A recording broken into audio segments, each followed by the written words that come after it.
सुप्रभात बच्चों, कैसे हो आप सब। आज मैं आपको एक कहानी सुनाती हूँ जिसका नाम है टोपी।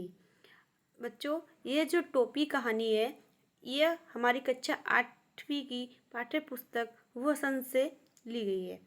मैं आपको इसके लेखक के बारे में थोड़ा परिचय देना चाहूँगी। ये टोपी पाठ के लेखक हैं संजय। इनका जन्म 25 जनवरी 1961 में भोजपुर नामक स्थान पर बिहार में हुआ है। यह जो हमारी कहानी है, जिसमें एक गबरा है और एक गबरिया, दोनों एक दूसरे के परम संगी हैं। मतलब साथ साथ रहते थे। वो एक साथ खाते थे, एक साथ सोते थे, एक साथ पीते थे, एक साथ घूमने जाते थे।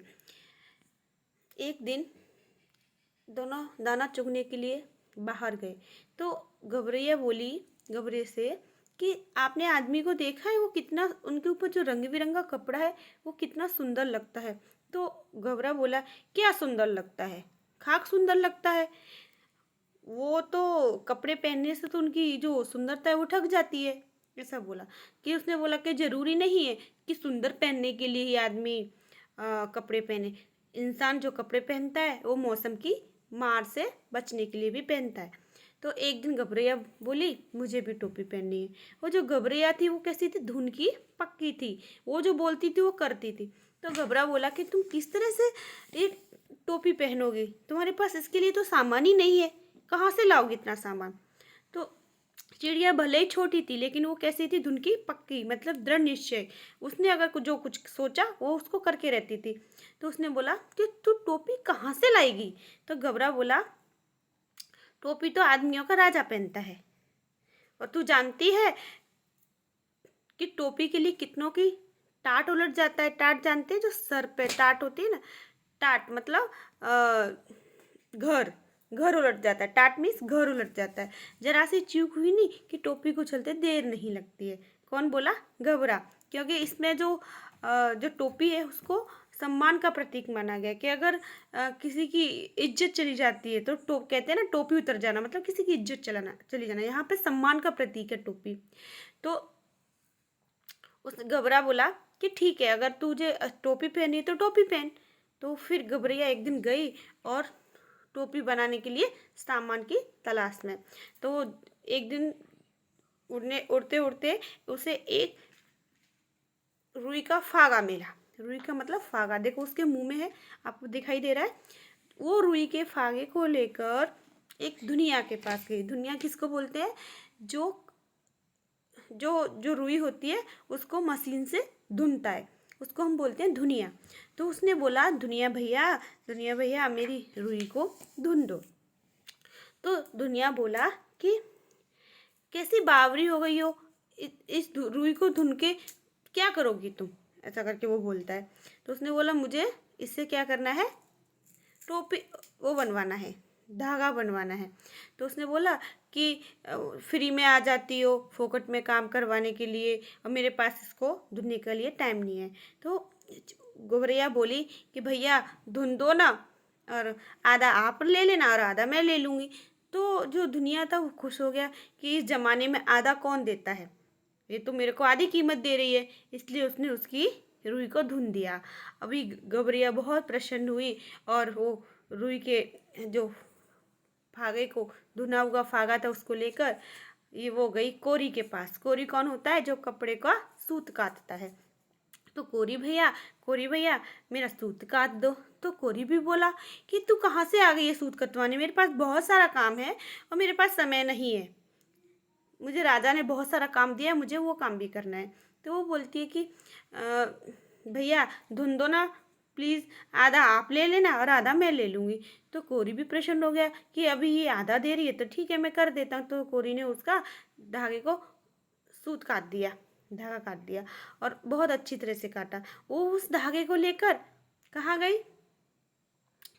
कपड़े बुनकर के पास, जो कपड़ा बुनता है।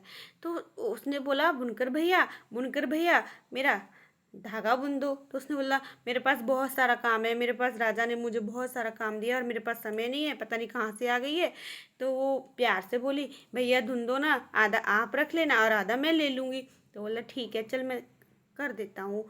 फिर वो जब कपड़ा बन गया तो उसके पास वो एक दर्जी के पास गई कि दर्जी भैया मेरा टोपी सिल दो। तो दर्जी बोला कि मुझे राजा का आदेश है, मुझे बहुत सारी टोपियाँ सिलनी है। तो उसने बोला कि भैया आधा आधा कपड़ा आप रख लेना और आधा मैं मेरी टोपी सिल दो। तो वो बहुत प्रसन्न हुआ और उसने क्या किया, जो जो टोपी बनाई ना उसमें 5 फुन्ने लगा दिए। उसने क्या किया, 5 फुन्ने लगा दिए। तो गबरिया बहुत प्रसन्न हुई और उसने चिड़िया के टोपी में 5 फुंदने लगा दिए। अभी गोबरिया प्रसन्न होके राजा के पास गई और बोली, राजा के सर पे टोपी नहीं मेरे सर पे टोपी, राजा के सर पे टोपी नहीं मेरे सर पे टोपी। तो राजा को बहुत गुस्सा आया और राजा ने क्या किया, उसकी टोपी को छीन लिया। देखो आपको चित्र में दिख रही है ना, राजा ने उसकी टोपी को छीन लिया। उसके बाद क्या हुआ कि राजा ने उस चिड़िया को बोला कि तुम्हारी इतनी सुंदर टोपी किसने बनाई, उसको बुला। तो उसने बोला मेरी टोपी तो दर्जी ने सिली। तो उसने बोला, अपने सैनिकों को आदेश दिया और बोला दर्जी को बुलाया जाए। तो दर्जी आया, दर्जी से पूछा कि तुमने अभी तक इतनी सुंदर टोपी मेरी तो नहीं बनाई, लेकिन इसकी इतनी सुंदर टोपी क्यों बनाई। तो दर्जी बोलता है कि माफ़ करिए राजा जी, इसका कपड़ा ही इतना अच्छा था और इसने मुझे जो कीमत दी वो भी बहुत ज़्यादा थी। उसने बोला आधा आप रखना आधा मैं रखूँ, उसने मुझे आधी कीमत दी तो मैंने इसका अच्छी टोपी सिल दी और फुन्ने भी लगा दिए। तो उसने बोला कि अच्छा इसका कपड़ा किसने इतना अच्छा कपड़ा किसने बनाया। तो उसने बोला बुनकर ने। तभी बुनकर को बुलाया जाए। तो बुनकर को बुलाया तो बुनकर बोलता है माफ़ कीजिए राजा जी, इसका सूत का जो धागा था वो इतना अच्छा था इसलिए इसका इतना अच्छा कपड़ा बन गया। फिर राजा ने बोला कि अभी आप किसको लाओ, अभी आप सूत काटने वाले कोरी को बुला। अभी कोरी को बुलाया गया। तो कोरी बोलता है कि राजा जी इसका जो फागा था, वो जो कपड़े का फागा था वो धुना हुआ रुई थी, वो बहुत बढ़िया थी, इसकी वजह से मैंने उसका जो धागा था बहुत अच्छा बनाया, इसलिए अभी बहुत अच्छा बनाया। तो राजा को ऐसा लगा कि, और उसने बोला राजा से कि इसने मुझे मुँह मांगी कीमत भी दी थी, उसने आधा खुद लिया आधा मुझे दिया। यहाँ पे तो जिसके पास सब कुछ होता है वो कुछ नहीं देता है, जिसके पास कुछ नहीं होता है वो सब कुछ दे देता है।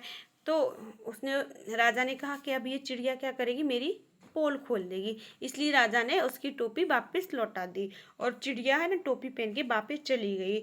अगर बच्चों मैं आपसे एक प्रश्न पूछना चाहती हूँ, अगर आपको मैं ऐसे लिखने के लिए देती हूँ, ठीक है, आप बहुत सुंदर सुंदर चित्र में ऐसे लिख के लाते हो, पूरा पेज को सजा के लाते हो, उसमें बहुत सारे चित्र बनाते हो, और एक बच्चा है जो ऐसी गंदी सी राइटिंग में लिख के ले आता है।